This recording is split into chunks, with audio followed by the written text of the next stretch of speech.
Lors d'une récente émission télévisée, un homme politique a traité Ernest Ouandié de bandit. Pour ceux d'entre vous qui ne le savent pas, Ernest Ouandié est une grande figure de la lutte pour l'indépendance du Cameroun. Un compagnon de Ruben Oumniobé, de Félix Moumié, d'Osende Afana et consorts. Cette prise de parole a soulevé un tollé au continent, comme les Camerounais appellent leur pays, où toutes ces personnes sont admirées par beaucoup. Alors, héros ou zéro? Mon objectif aujourd'hui est de clarifier les choses, froidement, factuellement, loin de toute émotion. Et pour cela, je vais procéder méthodiquement, à l'aide du droit, comme j'aurais souhaité que cela fût fait sur les plateaux de télévision qui s'en sont suivis. Commençons donc par définir ce que c'est un bandit. Un bandit, c'est quelqu'un qui commet des infractions à la loi, qui sont répréhensibles pénalement. Quelqu'un qui vole, qui braque, qui rackette, quelqu'un qui kidnappe, qui agresse, qui tue, c'est un bandit.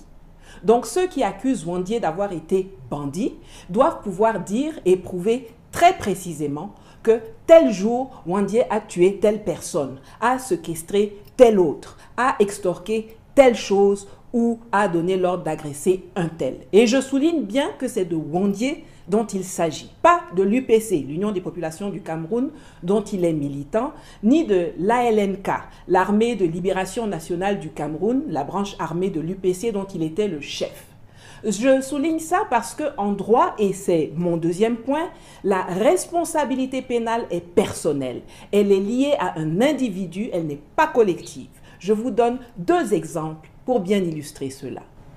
Il y a une dizaine d'années, nous avons été horrifiés par les images des soldats de l'armée camerounaise qui se sont filmés eux-mêmes en train d'abattre par derrière, à bout portant, deux femmes civiles désarmées, dont l'une portait un bébé attaché dans le dos et une petite fille. Je n'oublierai jamais le regard du bébé qui se tourne pour contempler celui qui s'apprête à le massacrer avec sa famille la seconde suivante. J'ai été tellement choquée par ces images que je sais encore exactement où j'étais quand j'ai vu cette vidéo pour la première fois. Personne n'a jamais accusé Paul Biya d'être un bandit à cause de cela. Parce qu'il était évident que ce n'était pas pour faire ça que Biya avait envoyé les soldats de l'armée camerounaise au nord du pays. Un autre exemple, en 2011, on a arrêté Laurent Gbagbo en l'accusant d'avoir été celui qui a envoyé des gens commettre des exactions en Côte d'Ivoire. Pendant 8 ans, la Cour pénale internationale l'a jugé et n'ayant pas pu le prouver, il a été libéré en 2019. Pourtant, malgré cette relaxe, le tribunal n'a jamais dit que les exactions n'ont pas eu lieu. Mais la Cour a dit qu'il lui était impossible d'établir la responsabilité personnelle de Gbagbo dans celle-ci. Troisième point maintenant. Qu'est-ce que le droit dit sur l'histoire de la lutte indépendantiste au Cameroun? D'abord, il faut établir un fait universel. La guerre est sale, elle est violente, elle est sanglante. On l'a vu depuis que le monde est monde et on le voit encore aujourd'hui.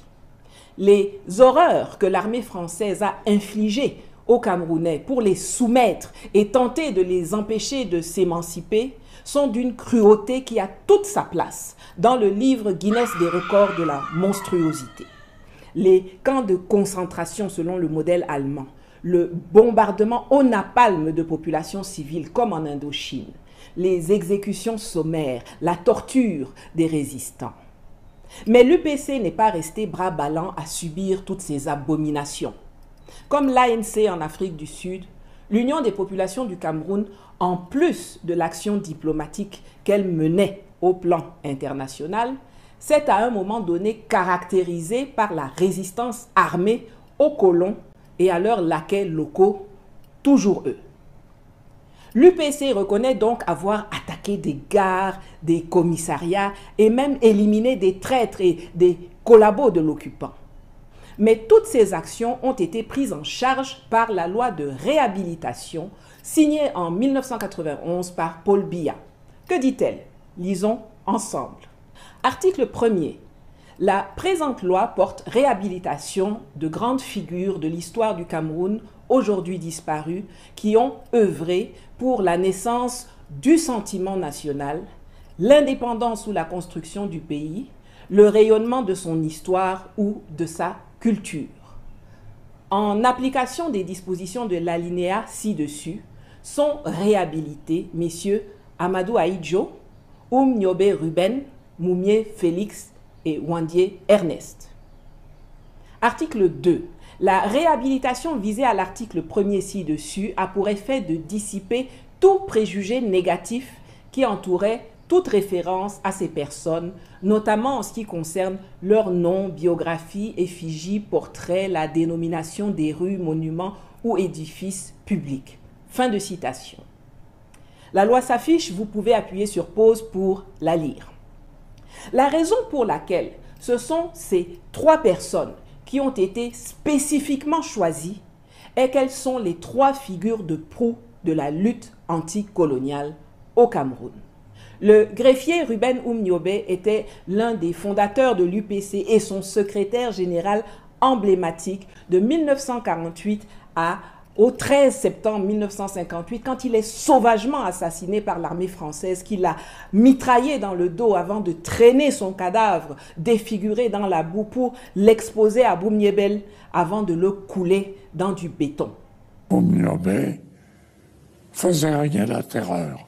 Et à partir de ce moment-là, j'ai décidé de lui faire la guerre et de l'éliminer. À partir de ce moment-là? Oui. À la mort de c'est le médecin Félix Roland Moumié qui prend la tête de l'UPC comme président jusqu'au 3 novembre 1960, quand il est assassiné à Genève, en Suisse, par les services secrets français. L'enquête de la police suisse prouvera qu'il a succombé à une dose de thallium que l'agent français William Bechtel avait versé dans son café. Après cela, c'est l'instituteur Ernest Wandié qui lui succède et prend la tête de la branche armée de l'UPC, l'ALNK, jusqu'à son exécution par l'armée coloniale sur la place publique à Bafoussam le 15 janvier 1971. 10 jours après leur condamnation, Ernest Wandié et 2 de ses compagnons d'infortune savent que la mort les attend le 15 janvier 1971. Menottés et escortés par la soldatesque d'Amadou Ahidjo, le nationaliste avance la tête haute et le sourire omniprésent devant des populations de Bafoussam plus apeurées que lui. Ligoté sur un poteau par le peloton d'exécution, il refuse qu'on lui bande les yeux avant sa mise à mort. Son sourire ne l'a pas quitté pendant qu'il était criblé de balles. Ils sont donc réhabilités en tant que personnes et en tant que leaders politiques. Le Cameroun reconnaît ainsi que les actions posées par Nyobe, Moumié et Wandié et leurs camarades étaient au bénéfice du Cameroun. Si quelqu'un a été lésé, si des terres ont été arrachées, c'est donc à l'État de gérer.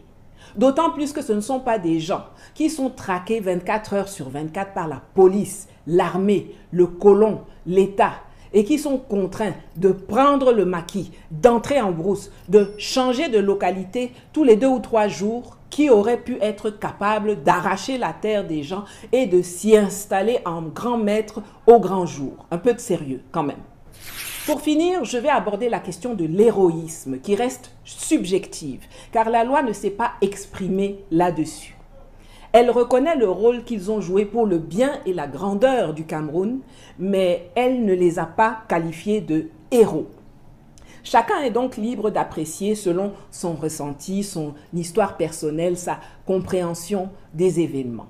Par contre, la loi a tranché de façon très claire sur le fait qu'ils ne sont pas des héros.